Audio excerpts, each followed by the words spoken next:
What's wrong with the engagement ring I gave my girlfriend? When I got down on one knee at the beach where we'd had our first date, Kiara dropped to her knees and cried saying yes over and over. But then she saw the ring up close as I was putting it on her, and her face just dropped. She still let me put it on her finger, but her hand was shaking and she kept staring at it like she couldn't believe what she was seeing. On the drive home, she kept her ring hand covered in her lap, instead of admiring the ring like I'd expected. And when I asked if she liked it, she said, "I just can't believe you picked this," in this weird, hollow voice. I thought maybe she was just overwhelmed by the proposal, but when we got home, she immediately took the ring off and put it in the box, saying she didn't want to damage it. We almost had a fight over it when she almost forgot to put it back on the next morning. We went to brunch with our parents, and that's when her mom saw it. She literally gasped. Her dad didn't even seem happy or say congratulations, just asked if I was trying to make some kind of statement. When I said no, I just thought it was beautiful, he exchanged this look with his wife like they were communicating telepathically. Kiara's mom pulled her aside and I heard her whisper, "You don't have to go through with this," which made no sense because they'd always loved me. Kiara posted our engagement announcement on social media, but cropped out the photo of the ring saying the lighting wasn't good. When her friends asked to see it in the comments, she kept making excuses about waiting to get professional photos taken. Her best friend Mia came over that night, and when Kiara showed her the ring, Mia just said, "Oh my god, he actually did that," and left without even congratulating us. I posted in 3 different wedding forums asking for advice about why everyone was acting strange about the ring, and included detailed photos from every angle. Every single post got deleted within minutes, and I was banned from 2 forums for obvious rage bait and trolling the community with offensive content. One moderator messaged me saying if the photos were real, I should be ashamed of myself. At work, I mentioned getting engaged, and my coworker asked to see the ring photo on my phone. She looked at it for about 2 seconds before handing my phone back like it was contaminated and saying, "That's certainly a choice." By lunch, everyone in the office was whispering, and my manager pulled me aside to say that while my personal life was my business, I should be mindful of professional boundaries.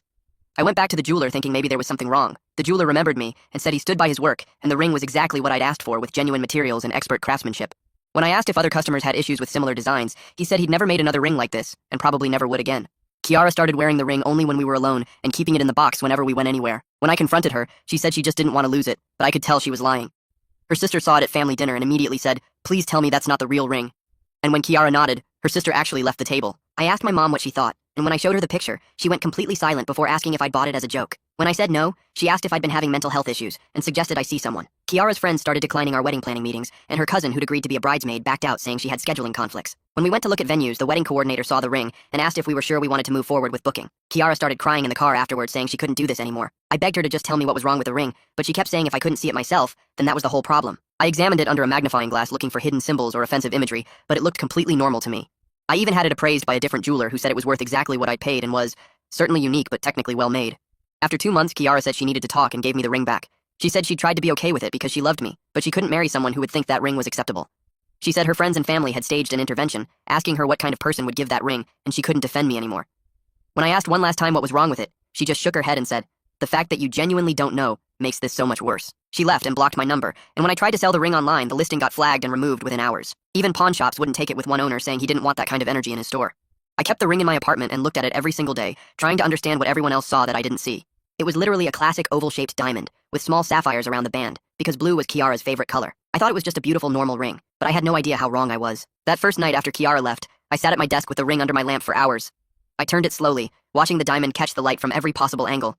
The oval stone sparkled perfectly, and the little blue sapphires around the band glowed like tiny stars. I grabbed a magnifying glass and examined every single detail, looking for scratches or flaws or hidden symbols. Nothing looked wrong to me at all. I stayed up until 4 in the morning just staring at this ring that had destroyed my whole life. My eyes burned from focusing so hard, but I kept looking, desperate to see whatever horrible thing everyone else saw. When the sun came up, I hadn't slept at all, but I had an idea. Maybe if I drew the ring from memory, I'd notice something my eyes were missing when I looked directly at it. I found some paper and a pencil and started sketching, carefully drawing the oval shape and adding the sapphires one by one. My hand moved across the page, recreating every curve and angle I'd memorized from staring at it all night. The drawing took me an hour to finish, and when I held it up, it looked exactly like the real ring. Just a normal, pretty engagement ring with nothing weird about it at all. I was running late for work, but I folded up the sketch and shoved it in my pocket. At the office, I pretended to work on spreadsheets while really just thinking about the ring. During lunch, I pulled out the sketch and left it on my desk while I went to the break room. When I came back, 3 of my coworkers were standing near my cubicle with these weird looks on their faces. They scattered as soon as they saw me coming, but I noticed how they kept glancing back at my desk. One of them actually shuddered before turning away. I grabbed the sketch and stuffed it back in my pocket, my face burning with embarrassment. That evening, I knocked on my neighbor Mrs. Ching's door with the ring box in my hand. She'd lived next door for 10 years and always told me exactly what she thought about everything. I figured if anyone would be straight with me, she would. She opened the door and smiled until she saw the box in my hand. I opened it to show her the ring, and her whole face changed. She actually crossed herself and stepped back into her apartment. "Get that thing away from me," she said in this shaky voice. She slammed the door before I could even ask what was wrong. Back in my apartment, I opened my laptop and started searching for answers online. I typed in everything I could think of about oval diamonds and sapphires and symbolic meanings. Maybe the combination meant something bad in some culture I didn't know about. I spent hours reading about gemstone meanings and jewelry symbolism and wedding traditions from around the world. Everything I found said oval diamonds meant eternal love and sapphires meant loyalty and truth. Nothing explained why everyone acted like my ring was cursed or evil. The searches just showed me normal wedding websites with happy couples and beautiful rings that looked a lot like mine. Over the next few days, things got even weirder. The delivery guy from the Chinese place always came right to my door, but after I answered once while holding the ring box, he stopped. Now he just left the food downstairs by the mailboxes and texted me to come get it. The same thing happened with my Amazon packages and even the pizza delivery. It was like word had spread that my apartment was somewhere to avoid. A week after Kiara left, I decided to take the ring photos to different jewelry stores. I printed out pictures from every angle and went to 5 different shops, pretending I wanted something similar made. The first jeweler looked at the photos for maybe 2 seconds before sliding them back across the counter. "We can't help you," he said. The second place suggested I consider a completely different design without even explaining why. The third jeweler, an older woman with gray hair, looked at me with something like pity in her eyes. "The proportions are unfortunate," she said quietly. When I asked what she meant, she just shook her head. "Have you considered talking to someone about why you can't see it?" she asked. She handed me a business card for a therapist before I left. The 4th and 5th stores basically threw me out the second they saw the photos. I was starting to think everyone else was crazy, not me. Maybe I needed to get my eyes checked because obviously something was wrong with how I was seeing this ring. I made an appointment with an eye doctor for the next day, telling them I was having vision problems. The optometrist ran every test she had, checking my vision from every angle and distance. She dilated my pupils and shined lights in my eyes and made me read charts until my head hurt. After an hour of tests, she sat back in her chair looking confused. "Your vision is perfect," she said. "Why did you really come here?" I pulled out my phone and showed her the ring photo. The clipboard fell out of her hands and clattered on the floor.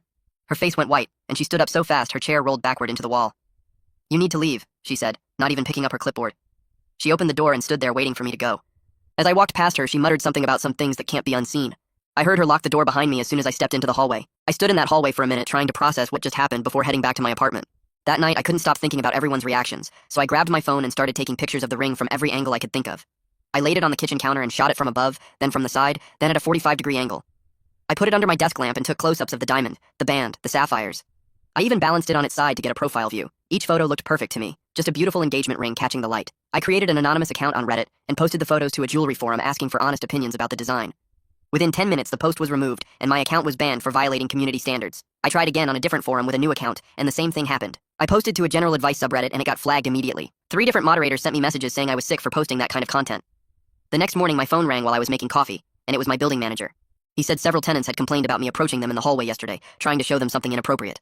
I told him I was just asking about a ring, but he cut me off and said if there were any more complaints, he'd have to start eviction proceedings.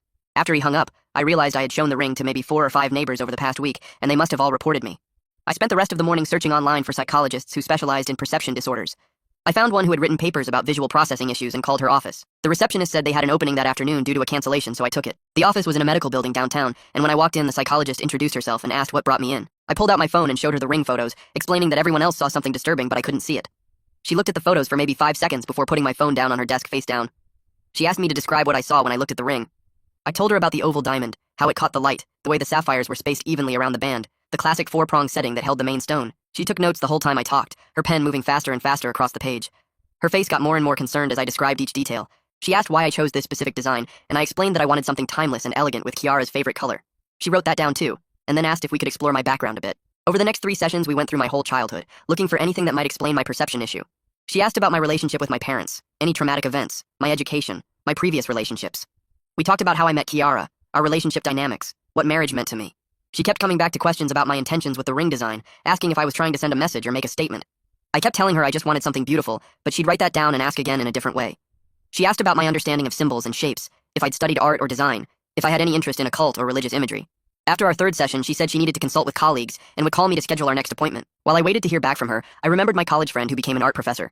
I found him on social media and sent him a message saying I needed his professional opinion on something. He responded pretty quickly, but when I mentioned it was about the ring that was causing problems, he said we could only meet in a public place. We agreed on a coffee shop near the university the next afternoon. I got there early and had the photos ready on my phone. He showed up right on time, but sat across from me with his coat still on like he might need to leave quickly. I slid my phone across the table with the photos pulled up. He glanced at them for maybe 2 seconds before sliding the phone back to me. He said the composition created what he called a deeply uncomfortable visual narrative, but when I asked him to explain, he just shook his head. He told me some things were better left unexamined and got up to leave. I grabbed his arm and begged him to help me understand, but he pulled away and said he couldn't be involved with this. That night, I started having dreams about the ring. In the dreams, everyone around me could see something floating above it, like a shadow or a shape that was obvious to them but invisible to me. I'd wake up and immediately look at the ring, searching for whatever was in the dream, but it looked the same as always. The dreams got more intense each night, with the shadow getting darker and more defined, but I still couldn't make out what it was supposed to be. After a week of these dreams, I decided to hire a private investigator to look into the jeweler who made the ring. I found a PI through an online directory and met him at his office. I explained that I wanted to know if the jeweler had deliberately sabotaged my ring somehow. The PI took the case and said he'd have preliminary findings within a few days. When he called me back, he said the jeweler had no criminal record, no complaints filed against him, nothing unusual in his background. But he mentioned something interesting. The jeweler had retired immediately after making my ring and moved out of state. The PI had the jeweler's new address, and I decided I had to talk to him in person. I drove 6 hours to find him living in a small house in a retirement community. When he answered the door, he recognized me immediately and his face went pale. I begged him to explain what he'd done to the ring. He invited me in, and we sat in his living room where he swore he'd only followed my exact specifications. He pulled out a folder from a desk drawer and showed me his original notes from our consultation, plus the sketches he'd made based on my description. He said when he saw the final result, he knew he should have said something, but I seemed so happy with it that he let me take it. I looked closer at the sketches he spread out on the coffee table, and my stomach dropped because they really did look different from what I was holding in my hand. The sketches showed a simple oval with small stones around the band, clean and normal looking. But when I held the actual ring next to the drawings, something was off even though I couldn't name what. The jeweler kept pointing at specific spots on the paper, then at the ring, tracing lines with his finger like he was showing me something obvious, but my eyes just couldn't track whatever he was trying to highlight. He pulled out more papers from the folder, receipts and work orders and photos he'd taken during the process, and in each one the ring looked slightly different, like it was changing shape as he made it. I spent another hour there going through everything, taking photos of his sketches with my phone, but he finally asked me to leave because his wife was getting upset about having me in their home. The drive back took 6 hours, and I couldn't stop thinking about those sketches, pulling over twice to compare the photos on my phone to the actual ring sitting in its box on my passenger seat. 3 days later, I found myself standing outside a Catholic church downtown, even though I hadn't been to church since I was a kid. The priest was in his office doing paperwork when I knocked, and he smiled, and was invited me in until I pulled out the ring box. His whole body went rigid when I opened it, and he actually pushed his chair back from his desk, like I'd shown him something dangerous. He told me this wasn't a spiritual problem, and suggested I needed professional help for whatever made me create this, then he asked me to leave his office immediately. That night I found an online forum for people with perception disorders, thinking maybe I'd finally found people who would understand. I typed up my whole story, attached photos from every angle, and posted it in their support section. Within 10 minutes, my post was deleted, and I got a message from the moderator saying I was banned for trolling vulnerable people with obscene content, and if I tried to create another account, they'd report me to the site administrators. My phone rang the next morning, and it was my mom saying my sister was flying in from Colorado because she'd told her I was having some kind of crisis. I tried to tell my mom I was fine, but she said my sister had already bought the ticket and would be there that afternoon. I picked my sister up at the airport, and she hugged me tight, studying my face like she was looking for signs of illness or drugs or something. We went back to my apartment and I made coffee while she sat on my couch, and when I brought out the ring box, her whole demeanor changed. She opened it, looked for maybe 1 second, then started crying and asking what happened to me to make me think this was okay. She kept saying she didn't understand how her brother could make something like this, like I'd become a completely different person. She stayed for 3 days and kept suggesting we visit our childhood home, thinking maybe something from our past would explain why I couldn't see what everyone else saw. Our parents still lived in the same house 2 hours away, so we drove out there on a Saturday morning and spent the whole day going through photo albums and old home videos.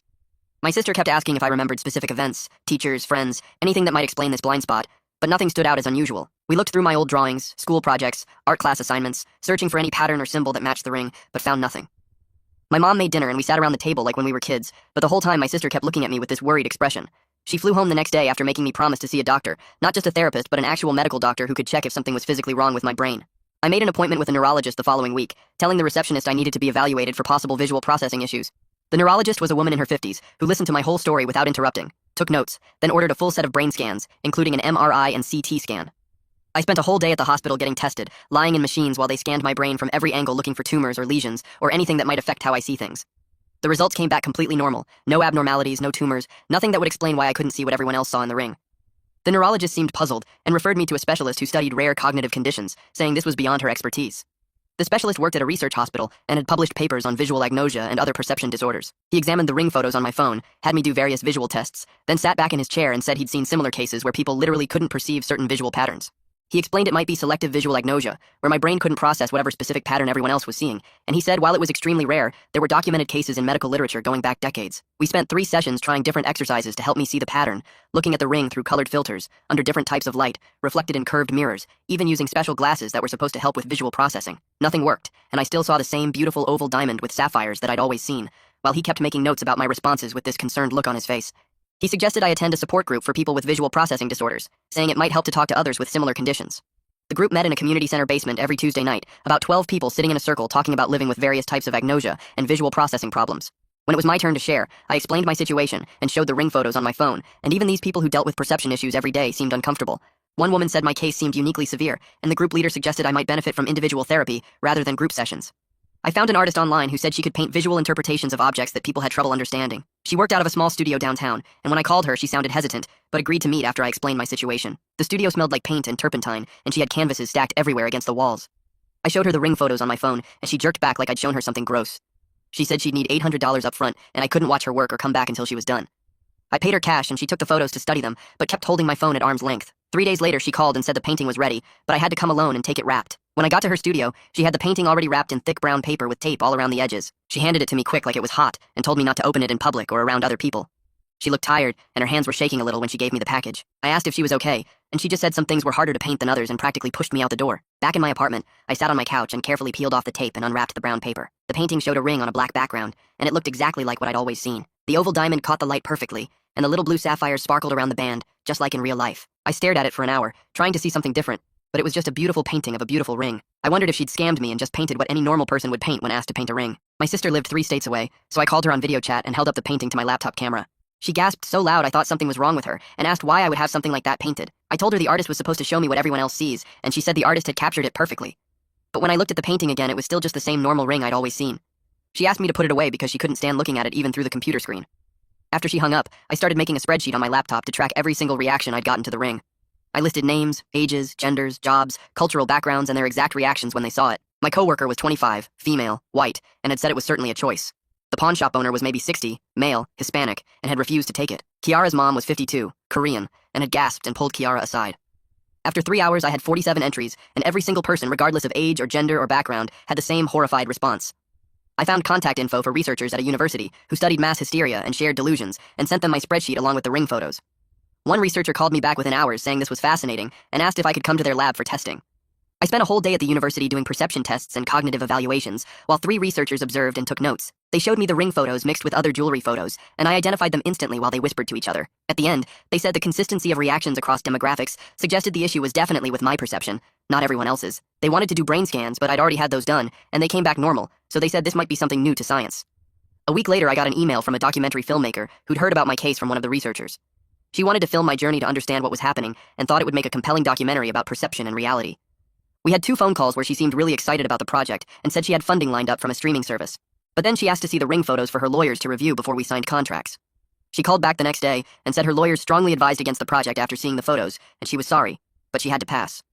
I was getting desperate, so I looked up hypnotherapist thinking maybe my subconscious could see what my conscious mind couldn't. The hypnotherapist was an older woman with a calm voice who said she'd helped people recover repressed memories and overcome mental blocks. In our first session, she put me under and had me describe the ring in detail while I was hypnotized. I talked about the oval diamond and the sapphires and the white gold band and how the light reflected off the facets. She brought me out of hypnosis and said I'd describe the same thing under hypnosis that I described while awake. We tried 3 more sessions with different techniques, but nothing changed, and I still couldn't see whatever everyone else saw. During our last session, she sat me down and said she was worried that my mind might be protecting me from something. She said sometimes our brains block things that would cause severe psychological damage, and forcing someone to see past that block could be dangerous. She suggested the block might be keeping me functional, and breaking through it could cause a mental breakdown or worse. She recommended I stop trying to force myself to see it, and accept that my brain had a good reason for protecting me. But I couldn't let it go, so I found a jeweler who specialized in redesigning problematic pieces like racist antique jewelry or rings from bad relationships. She said she could help, but she wouldn't look at the ring directly and would need to work from descriptions only. She suggested we could melt it down completely and start fresh with the golden stones, but I told her I needed to understand what went wrong first. She said sometimes in jewelry design, certain proportions and angles could create unintended visual effects that most people would find disturbing, but she'd need to study it more to give me specifics. She pulled out a notepad and started drawing circles and lines while talking about negative space between the oval and the band, creating what she called unfortunate convergence points. Her pencil moved across the paper, making weird angles and measurements, but when I looked at her drawing, it still just looked like normal ring sketches to me. She kept using words like asymmetrical tension and visual discord, but my eyes couldn't see any of what she was describing. After an hour of technical terms that meant nothing to me, I left more confused than when I'd arrived. 3 days later, I found an online listing for a design workshop at the local art college that focused on how shapes and proportions affect perception. The instructor was a woman in her 50s who wore thick glasses and had paint stains on her fingers. When I showed her the ring photo before class started, she actually stepped back and said this would be perfect for demonstrating when good intentions go horribly wrong. During her presentation, she put my ring photo on the projector but had pixelated it, so much you could barely make out the basic shape. She pointed at different parts of the blurry image, talking about how certain combinations of curves and angles could create deeply unsettling visual effects. The other students in the workshop kept nodding and taking notes, while I stared at the pixelated blob trying to understand what they were seeing. We did an exercise where we had to trace shapes with our fingers on paper without looking. When it was my turn to trace the ring's outline from memory, my fingers moved in smooth curves around the oval and small circles for the sapphires. But as my fingers moved, several people near me got up and left the room holding their stomachs. One woman actually gagged and ran to the bathroom. My fingers felt only smooth curves and normal shapes, but everyone else was having physical reactions to watching me trace. The instructor stopped me halfway through and said that was enough for the demonstration. After the workshop, I spent weeks searching online for specialists who understood visual perception disorders. Most doctors I contacted said they couldn't help once I mentioned the ring situation. But then I found a specialist 2 hours away who specifically worked with people who had my type of agnosia. Her office was in a medical building with lots of plants and soft lighting. She was younger than I expected, with curly hair and kind eyes. She explained that sometimes our brains protect us from seeing things that would cause severe psychological distress. She said the protection mechanism was actually keeping me functional, and breaking through it had to be done carefully. We started with a breakthrough technique she'd developed using gradual exposure therapy combined with guided visualization. First, we worked with simple shapes like triangles and squares on cards. She'd have me look at them while she described what she saw, and I'd try to see it too. We spent hours just looking at basic geometric patterns while she talked about angles and proportions. Then we moved to more complex patterns with overlapping shapes and curved lines. After 3 weeks of these exercises, she said we were ready to try with the actual ring. I brought it in its box, wrapped in a cloth, because she said she needed to prepare herself mentally before looking at it. She had me hold the ring while she sat across from me, describing each element in detail. She talked about the oval's specific dimensions and how the sapphires created a pattern around it. For just a second, I thought I saw something shift in the design, like the stones were moving, or the oval was changing shape, but then it was gone, and the ring looked normal again. We kept doing sessions twice a week for another month. Each time she'd have me look at the ring from different angles while she described what she saw. I started to notice that the proportions seemed slightly off somehow. The oval wasn't quite as perfect as I'd always thought. The sapphires around the band created an odd pattern that my eyes wanted to skip over. During one session, she brought out a curved mirror like the kind you see in parking garages. She had me hold the ring up and look at its reflection in the curved surface. The distortion from the mirror changed how the shapes appeared. For just 1 second, I saw it clearly. The oval and sapphires together formed something that made my stomach turn violently. It was like those optical illusions where you suddenly see the hidden image, except this hidden image was something deeply wrong. The image disappeared as quickly as it came, but now I knew it was there. I couldn't unsee the knowledge that something horrible was hidden in the design, even if I couldn't hold the actual image in my mind. My hands were shaking and I had to put the ring down. The specialist said this was progress, but we needed to be careful not to push too hard. Over the next few sessions, we worked on coping strategies for living with this knowledge. She helped me understand that my brain's protection mechanism was probably keeping me from having a complete breakdown. She said some people's minds create these blocks to maintain basic functioning when faced with something too disturbing to process. We practiced breathing exercises and grounding techniques for when I felt overwhelmed by the knowledge that something was wrong, even without seeing it fully. She recommended I keep the ring locked away and try not to think about it too much, but I couldn't stop wondering what exactly everyone else saw so clearly that my brain wouldn't let me see. I called around to find someone who would destroy the ring completely. Most jewelers wanted to melt it down for the gold and stones, but I needed it gone entirely. Finally found a guy downtown who worked with industrial equipment and agreed to do it. When I brought the ring in, he put on thick welding goggles and heavy work gloves before even opening the box. He used some kind of crushing machine first, then melted the pieces with a torch that burned way hotter than normal jewelry equipment. The whole process took less than 10 minutes, and when it was done, there was nothing left but slag that he swept into a hazardous waste container. Walking out of that shop, I felt my shoulders drop and realized I'd been holding them tight for months. My whole body felt lighter, like I'd been carrying something heavy without knowing it. Over the next few weeks, people started acting normal around me again. My sister visited and said I looked better than I had in months and my skin had more color. At work, people stopped avoiding me in the hallways and started including me in lunch plans again. The change was so obvious that I knew the ring must have been affecting everything, even when it was just sitting in my apartment. I spent a long time thinking about whether to contact Kiara and finally decided to write her a letter. Her sister agreed to pass it along, but made it clear Kiara might not read it. I kept the letter short and didn't ask for anything back. Just wrote that I understood now that something was deeply wrong with the ring, even though I still couldn't fully see what it was. I told her I was sorry for putting her through that, and I understood why she had to leave. Her sister texted me a week later saying Kiara had read it and appreciated me acknowledging the problem. That was all, but it felt like some kind of closure.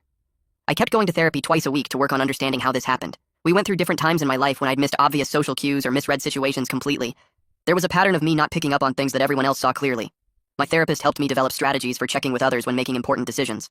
She taught me to look for consensus and trust it, even when I couldn't see the reason myself. 6 months passed and I was in a much better place mentally. I'd learned to accept that my perception was different from most people's in some fundamental way. Instead of fighting it or trying to force myself to see what others saw, I learned to work around it.